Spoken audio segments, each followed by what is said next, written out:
नमस्कार, बुलेटिन में आपका स्वागत है। मैं हूं आपके साथ सुकन्या सिंह। उत्तर प्रदेश की सियासत में मायावती और अखिलेश यादव की संयुक्त प्रेस वार्ता थोड़ी देर में शुरू होने वाली है। 2019 के लोकसभा चुनाव में नरेंद्र मोदी को मात देने के लिए 23 साल पुरानी दुश्मनी भुलाकर सपा बसपा सूबे में एक बार फिर गठबंधन की राह पर हैं।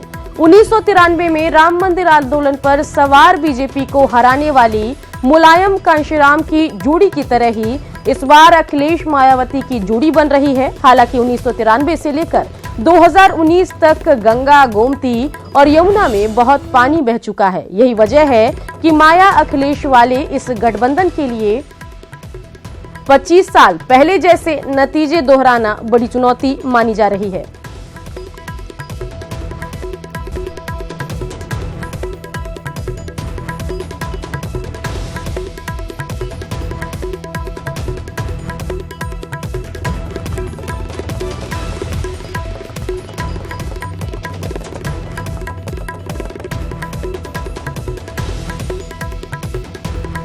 तो उत्तर प्रदेश की सियासत में सबसे बड़ी खबर आज की यही है, जहां मायावती और अखिलेश यादव संयुक्त प्रेस वार्ता थोड़ी देर में करने वाले हैं और 2019 के लोकसभा चुनाव में नरेंद्र मोदी को मात देने के लिए ये दोनों साथ आ रहे हैं। 23 साल पुरानी दुश्मनी भुलाकर सपा बसपा सूबे में एक बार फिर गठबंधन बनाना चाह रहे हैं। 1993 में राम मंदिर आंदोलन पर सवार बीजेपी को हराने वाली मुलायम कांशीराम की जोड़ी की तरह इस बार भी अखिलेश और मायावती एक साथ हैं और देखना होगा कि दोनों के साथ आने से एनडीए को क्या कुछ नुकसान होता है।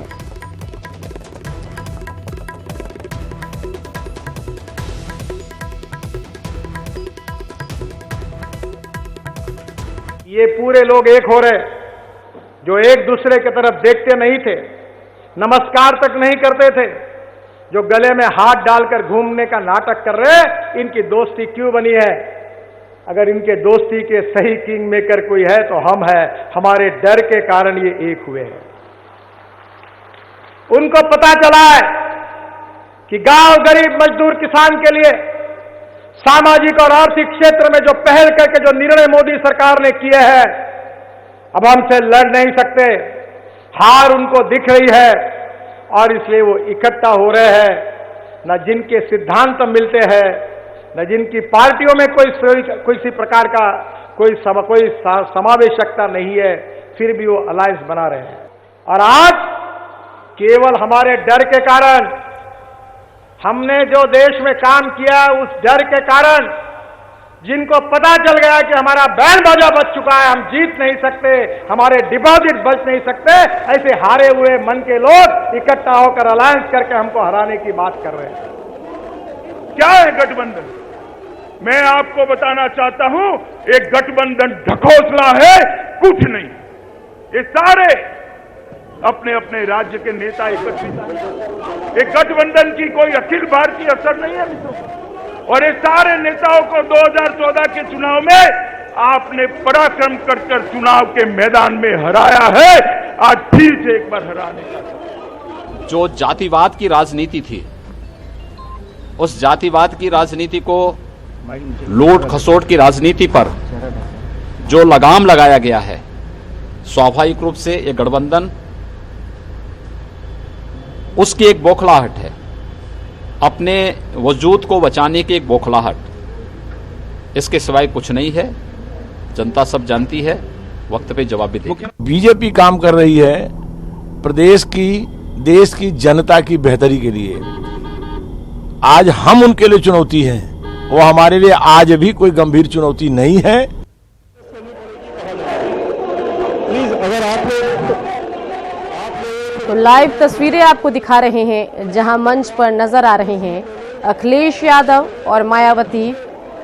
राजनीति की बड़ी तस्वीर है ये, जहां मंच साझा कर रहे हैं अखिलेश यादव और मायावती। बता दें कि 2019 लोकसभा चुनाव के पहले की ये बड़ी खबर है, जहां इन दोनों के बीच में गठबंधन की खबरें आ रही हैं, सीट शेयरिंग की खबरें आ रही है। क्या कुछ फॉर्मूला होगा वो देखना होगा, लेकिन जहां एक और अतीत के इसी घटनाक्रम से सीख लेते हुए दोनों ने मान लिया कि कांग्रेस को प्रत्यक्ष रूप से साथ में नहीं रखा जाएगा, यही इसके लिए अच्छा सियासी कदम हो सकता है और वही करते हुए प्रेस कॉन्फ्रेंस करेंगे, औपचारिक ऐलान करेंगे अखिलेश यादव। तो तस्वीरें लगातार आपको हम दिखा रहे हैं। दो तस्वीरें हैं। पहली तस्वीर में आप अखिलेश यादव और मायावती को एक साथ एक मंच पर देख रहे हैं। वहीं दूसरी तस्वीर में हम ग्राफिक्स के जरिए बता रहे हैं कि क्या कुछ इस गठबंधन से जुड़ी खबरें लगातार आती रही, किस तरीके से इस दुश्मनी ने दोस्ती का रूप अख्तियार किया। और बता दें कि 80 सीटों पर गठबंधन का फॉर्मूला क्या कुछ होगा, इस पर क्वेश्चन मार्क बना हुआ है। यूपी में 80 लोकसभा सीटें हैं और इसका कैसे कुछ बंटवारा होगा वो भी हम आपको बता रहे हैं। 37 सीट पर समाजवादी पार्टी चुनाव लड़ेगी, 37 सीट पर बहुजन समाजवादी पार्टी चुनाव लड़ेगी। तो 50-50% का ये फॉर्मूला है। 2 सीट पर राष्ट्रीय लोकदल चुनाव लड़ेगी। 2 सीट पर कांग्रेस के लिए 2 सीटें ये गठबंधन छोड़ेगा। तो एक बार फिर से बड़ा गठबंधन तैयार करने की कोशिश यूपी में की जा रही है और इसमें सबसे चौंकाने वाली बात यह है कि अखिलेश यादव और मायावती एक साथ आ गए हैं, यानी कि एसपी बीएसपी अपनी 23 साल पुरानी दुश्मनी को भुलाकर साथ आ रहे हैं। कयासों का बाजार लगातार गर्म था, दोनों तरफ से बयानबाजी का दौर भी चल रहा था और जैसे जैसे समय आगे बढ़ा दोनों पार्टी ने साथ मिलकर चुनाव लड़ने का फैसला किया था। बता दें कि 2014 के लोकसभा चुनाव में बीजेपी ने यूपी में खासतौर पर बेहतरीन प्रदर्शन किया था और एसपी बीएसपी की स्थिति नतीजों में खराब हुई थी, जिसके बाद ये फैसला किया गया कि दोनों पार्टियां 2019 का चुनाव एक साथ लड़ेगी। प्रेस कॉन्फ्रेंस की ये तस्वीरें आपको दिखा रहे हैं और थोड़ी देर में अखिलेश यादव और मायावती अपनी बात मीडिया के सामने रखेंगे। सीट शेयरिंग का फॉर्मूला क्या कुछ होगा वो भी साफ कर देंगे।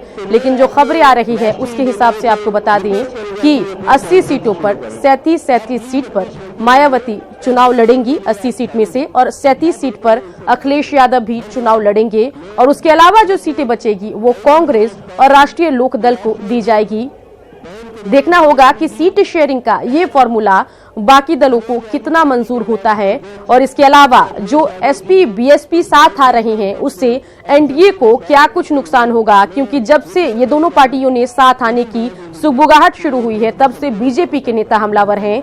चाहे बात अमित शाह की करें, नितिन गडकरी की करें या योगी आदित्यनाथ की करें, वो लगातार कह रहे हैं कि ये गठबंधन बीजेपी के भय से बना है, डर से बना है और इससे बीजेपी को कोई खतरा नहीं है क्योंकि जनता इन दोनों को पहचानती है। ये दावा है बीजेपी का। देखना होगा कि क्या कुछ इस गठबंधन की रूपरेखा क्या होगी, सीट शेयरिंग का फॉर्मूला क्या होगा, ये देखना होगा। ठीक है, मीडिया बंधुओं, जैसा कि आप लोगों को ये विदित है कि आज बहुजन समाज पार्टी और समाजवादी पार्टी के दोनों नेशनल प्रेसिडेंट की, मुखिया की ये संयुक्त व खासकर प्रधानमंत्री श्री नरेंद्र मोदी की तथा बीजेपी के राष्ट्रीय अध्यक्ष श्री अमित शाह की, अर्थात इन दोनों गुरु व चेले की नींद उड़ाने वाली अति महत्वपूर्ण एवं ऐतिहासिक प्रेस कॉन्फ्रेंस हो रही है।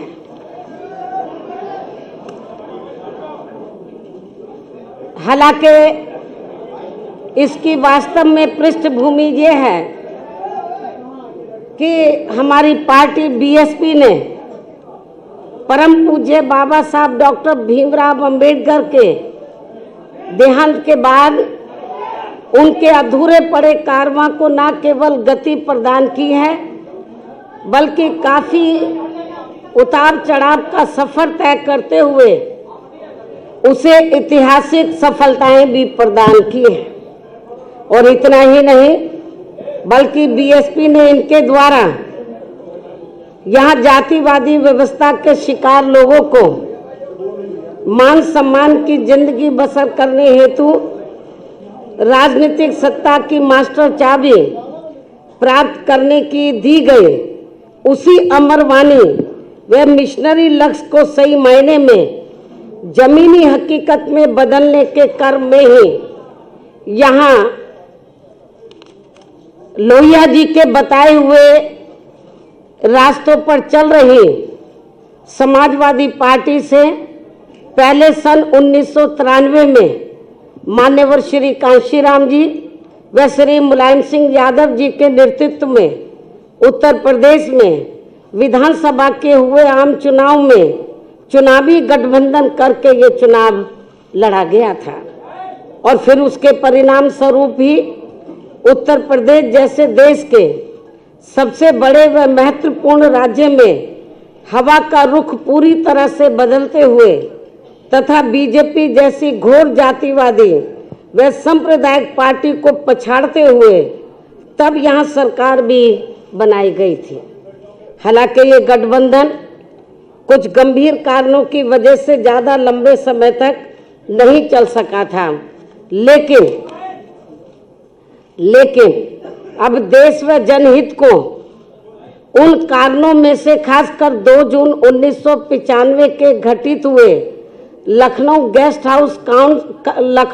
हाउस कांड से भी ऊपर रखते हुए, यानी कि देश व जनहित को इस कांड से भी ऊपर रखते हुए एक बार फिर हमने यहाँ देश में लगभग उसी प्रकार की दूषित राजनीतिक व सांप्रदायिकता के माहौल के मद्देनजर रखते हुए आपस में चुनावी समझौता करने का फैसला लिया है।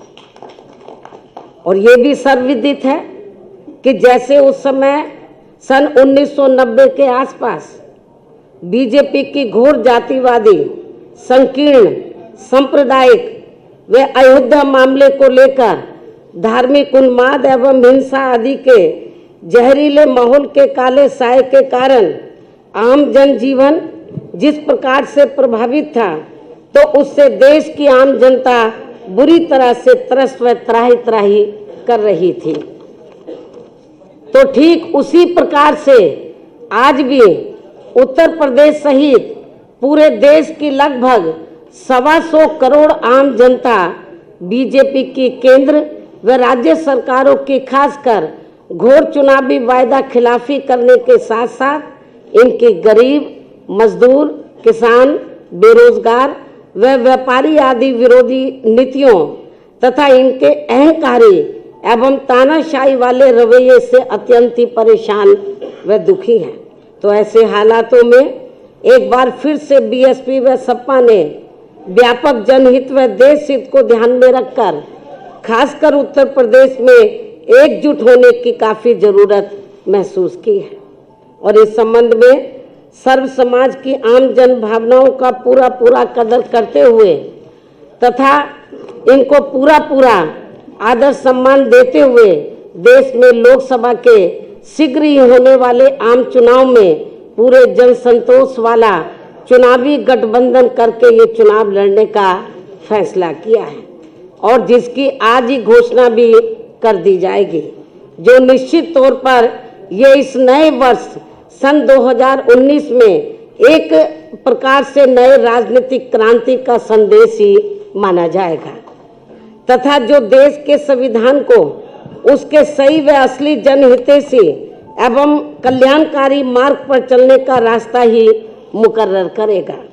और ऐसे में अब बीएसपी व सपा के बने इस गठबंधन से समाज व देश को बहुत उम्मीदें भी जग गई हैं, क्योंकि यह चुनाव जीतने के लिए केवल 2 पार्टियों का ही एकजुट होना मात्र नहीं है, बल्कि ये समाज के अधिकांश आबादी का प्रतिनिधित्व करने वाले सर्व समाज के खासकर गरीबों, मजदूरों, किसानों, छोटे व मझोले व्यापारियों, युवाओं, बेरोजगारों, महिलाओं वे अन्य मेहनत का साम जनता के साथ साथ दलितों, शोषितों, पिछड़ों, मुस्लिम वे अन्य धार्मिक अल्पसंख्यकों के हितों की रक्षा एवं इनका प्रतिनिधित्व करने वाली एक शक्ति भी है, जो आगे चलकर देश के बेहतर कल को बनाने वाली सामाजिक परिवर्तन एवं आर्थिक मुक्ति के मिशनरी लक्ष्य की प्राप्ति का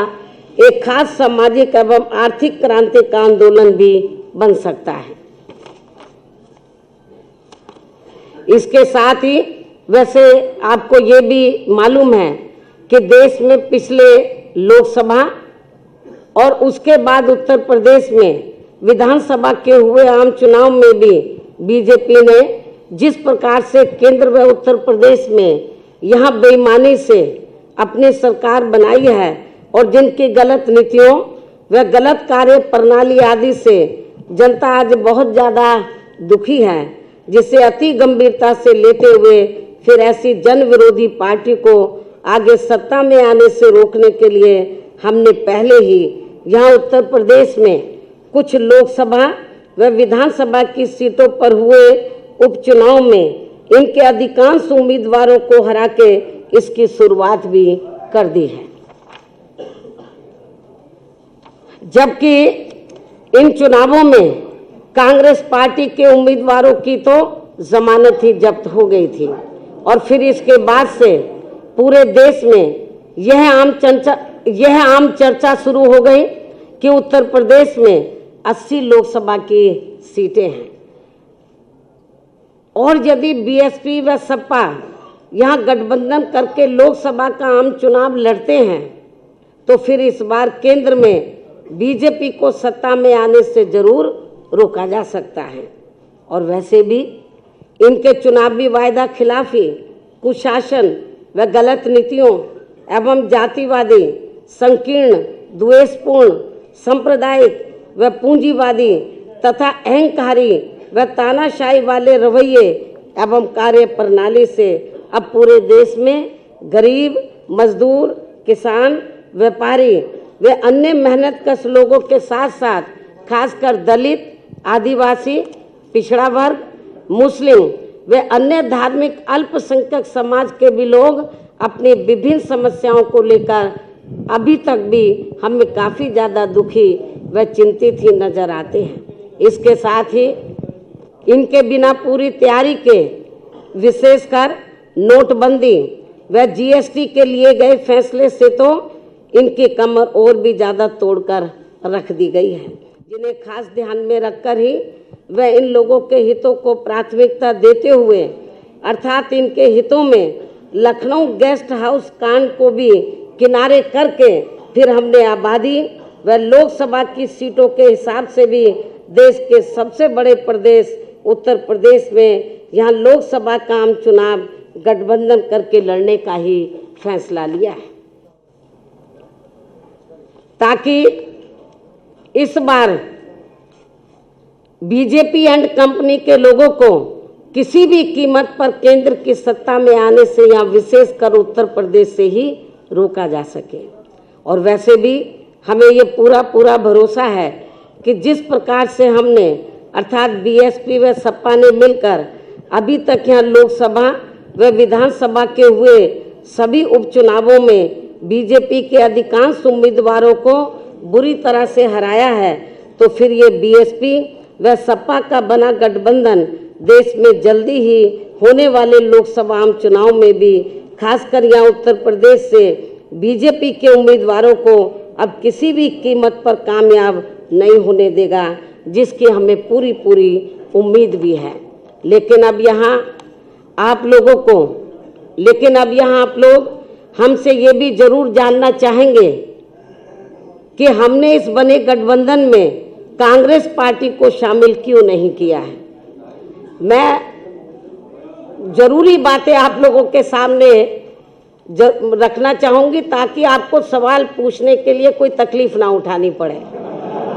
लेकिन अब यहाँ आप लोग हमसे ये भी जरूर जानना चाहेंगे कि हमने इस बने गठबंधन में कांग्रेस पार्टी को शामिल क्यों नहीं किया है, जबकि इस संबंध में आप लोगों को भी ये मालूम है कि आज़ादी के बाद काफ़ी लंबी अवधि तक केंद्र व उत्तर प्रदेश सहित देश के अधिकांश राज्यों में भी ज़्यादातर यहाँ कांग्रेस पार्टी ने ही एक सत्र राज किया है, जिसमें विशेषकर कमजोर वर्गों के साथ साथ गरीब, मजदूर, किसान, व्यापारी एवं अन्य विभिन्न क्षेत्रों में लगे मेहनतकश लोग आदि ये सभी काफ़ी ज़्यादा परेशान रहे हैं। और इनके शासनकाल में देश में गरीबी, बेरोजगारी व भ्रष्टाचार आदि भी काफ़ी ज़्यादा बढ़ा है, जिसकी वजह से ही फिर यहाँ बीएसपी व सपा सहित अनेकों और भी राजनीतिक पार्टियों का गठन हुआ ताकि इन लोगों को इस पार्टी के कुशासन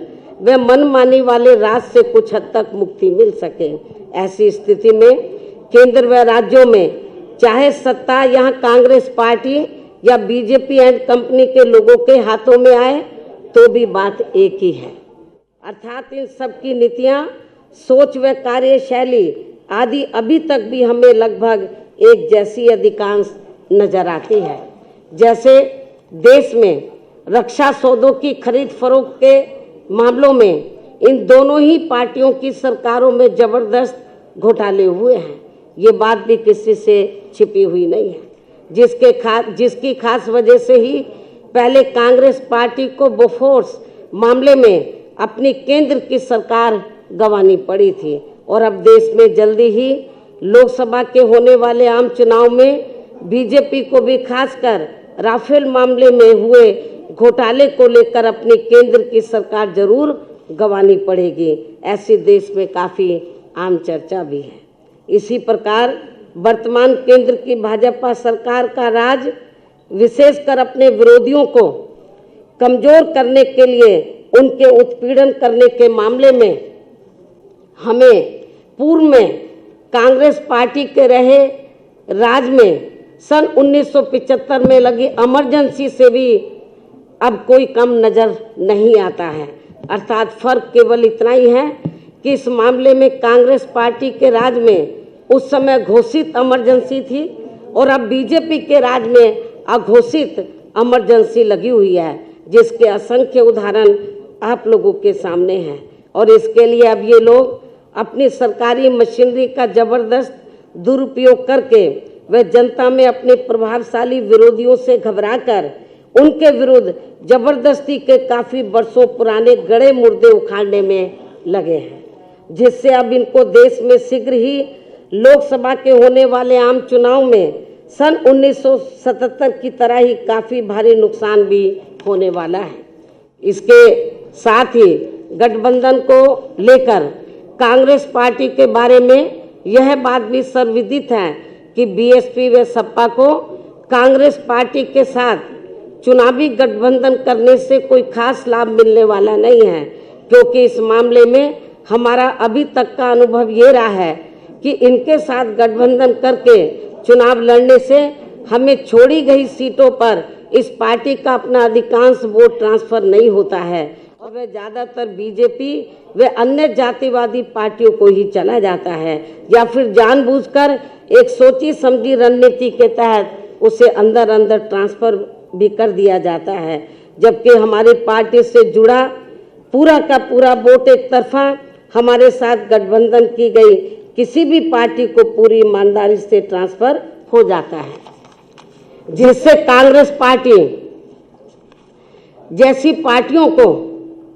तो हमसे पूरा लाभ मिल जाता है, लेकिन हमारी जैसी ईमानदार पार्टियों को इनसे कोई खास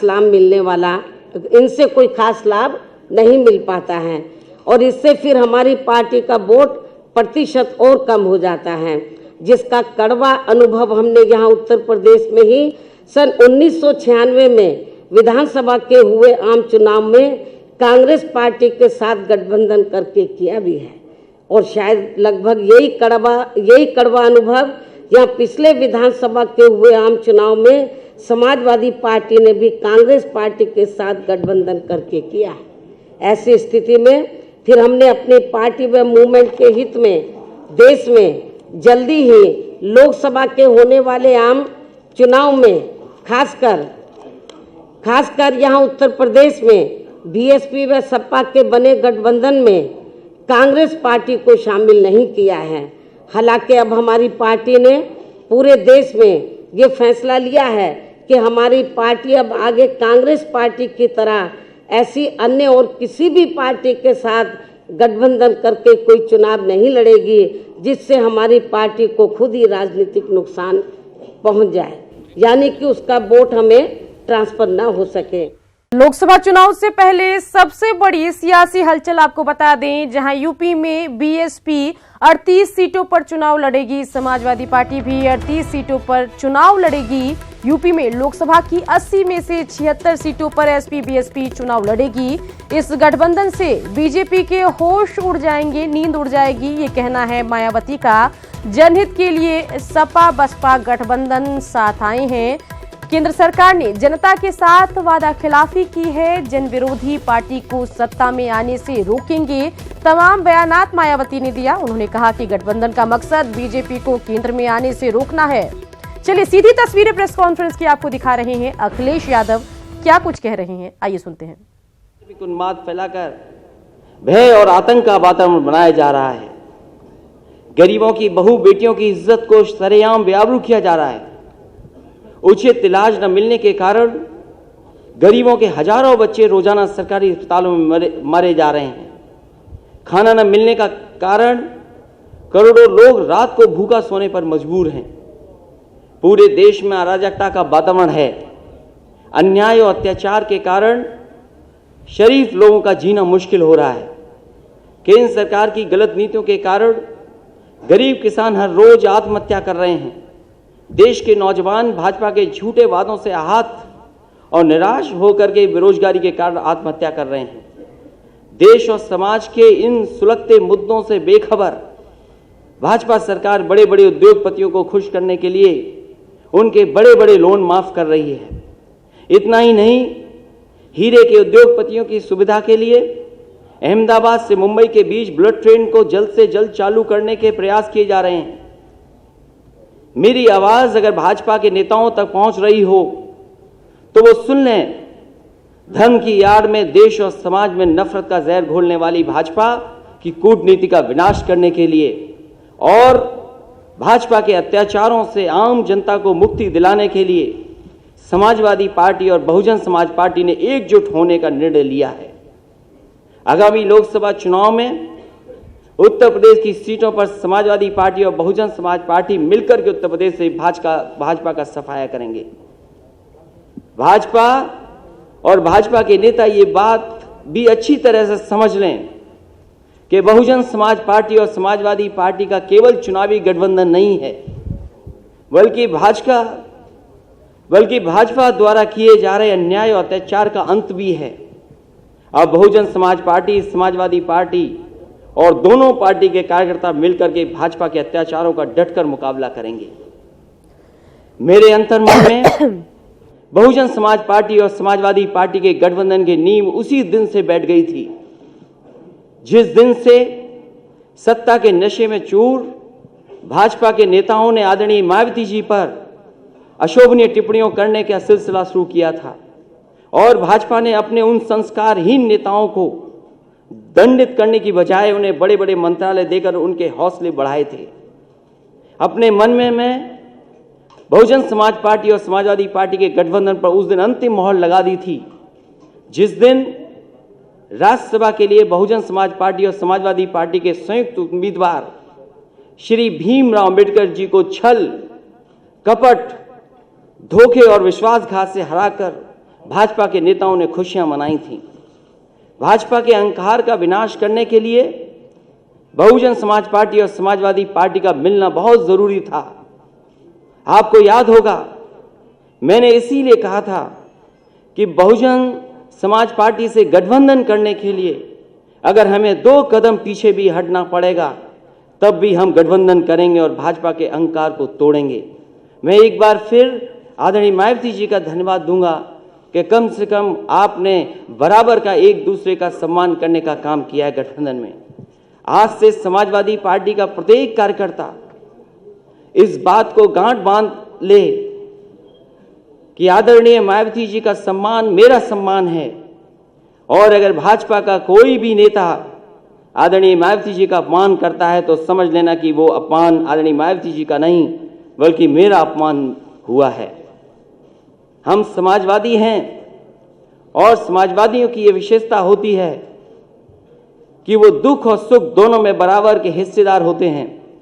इसलिए हमें इस रिश्ते को मजबूती के साथ और आगे बढ़ाना है। बहुजन समाज पार्टी और समाजवादी पार्टी के गठबंधन से घबराकर अपनी आदत के अनुसार भाजपा तरह तरह के षड्यंत्र रच सकती है। गलत फहमी पैदा करके हमारे कार्यकर्ताओं के बीच नफरत का वातावरण बना सकती है। भाजपा द्वारा दंगा फसाद कराने का प्रयास भी किया जा सकता है, परंतु हमें संयम और धैर्य से काम लेना है। हमें भाजपा की हर साजिश को नाकाम करना है और आपसी भाईचारे को मजबूत करना है। मैं आदरणीय मायावती जी का द्वारा देश हित में लिए गए उनके ऐतिहासिक निर्णय का एक बार फिर स्वागत करता हूं और मैं विश्वास दिलाता हूं कि अब भाजपा के अत्याचारी शासन का विनाश निश्चित है। मैं इस बात का भी विश्वास दिलाता हूं कि समय के साथ समाजवादी पार्टी और बहुजन समाज पार्टी के संबंध और भी अधिक मजबूत होंगे। इन्हीं शब्दों के साथ मैं एक बार फिर आप सभी पत्रकार साथियों का स्वागत करता हूं और बधाई देता हूं। इस गठबंधन के लिए आदरणीय मायावती जी का एक बार फिर बधाई और बहुत बहुत धन्यवाद। अब मैं आप सबको सवालों के लिए आमंत्रित करता हूं। सबसे पहला सवाल Pankaj Jha, ABP news. Shri Pankaj Jha, ABP news, mic पहुंचाएं। पंकज झा, एबीपी न्यूज।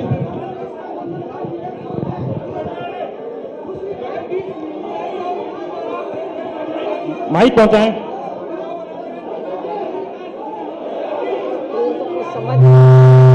एक एक करके सवाल पूछें।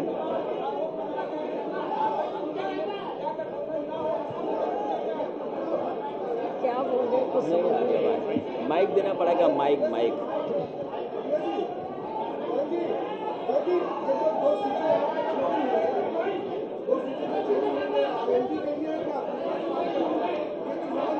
इसका जवाब बहुत जल्दी ही आपके सामने आ जाएगा।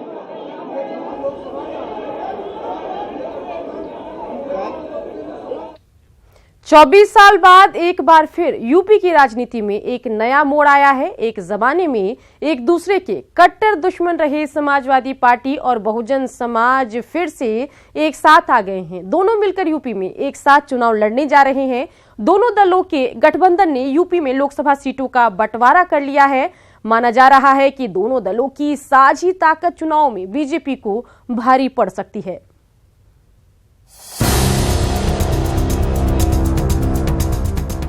समाजवादी पार्टी के मुखिया अखिलेश यादव और बहुजन समाज पार्टी की सुप्रीमो मायावती के एक मंच पर आने की ये तस्वीरें उस महागठबंधन की नींव का अहम पत्थर थी जो अब यूपी में आकार ले चुका है। 2 दशकों से ज्यादा चली दुश्मनी को दोस्ती में बदलने के पीछे थी मोदी की वो आंधी, जिसकी ताकतवर हवाओं ने 2014 के लोकसभा चुनाव और 2017 के विधानसभा चुनाव में यूपी की जमीन से एसपी और बीएसपी को उखाड़ फेंका था। इस आंधी से निपटने के लिए जरूरी था कि अलग अलग ताल ठोकने वाली पार्टियां आपसी रंजिश को भुलाकर एक साथ मोदी का मुकाबला करें। जातियों के जाल में उलझा है यूपी का सियासी गणित। ऐसे में एसपी बीएसपी के साथ आने से दोनों के लिए फायदा है। 2014 लोकसभा चुनाव में बीजेपी को करीब 42% वोट मिले थे, जबकि एसपी और बीएसपी को मिले वोट प्रतिशत को मिला दिया जाए तो करीब 42% ही बैठता है। मतलब मामला बराबरी का था। वहीं इस चुनाव में कांग्रेस ने भी 7% वोट हासिल किए थे। लेकिन साल 2017 के विधानसभा चुनाव में वोटिंग के आंकड़े अलग कहानी गढ़ गए। 2017 के चुनाव में एसपी और बीएसपी दोनों को मिले वोटों को जोड़कर देखा जाए तो आंकड़ा 44% हो जाता है, जबकि उस चुनाव में बीजेपी ने महज 40% मत पाकर प्रचंड बहुमत हासिल किया था। हिसाब सीधा है, एसपी बीएसपी के साथ मिलकर लड़ने से बीजेपी का चुनावी गणित नुकसान की ओर जाता नजर आ रहा। वहीं अलग लड़ने के बावजूद कांग्रेस का टेक्निकल सपोर्ट इस गठबंधन को यूपी में अजेय बना सकता है।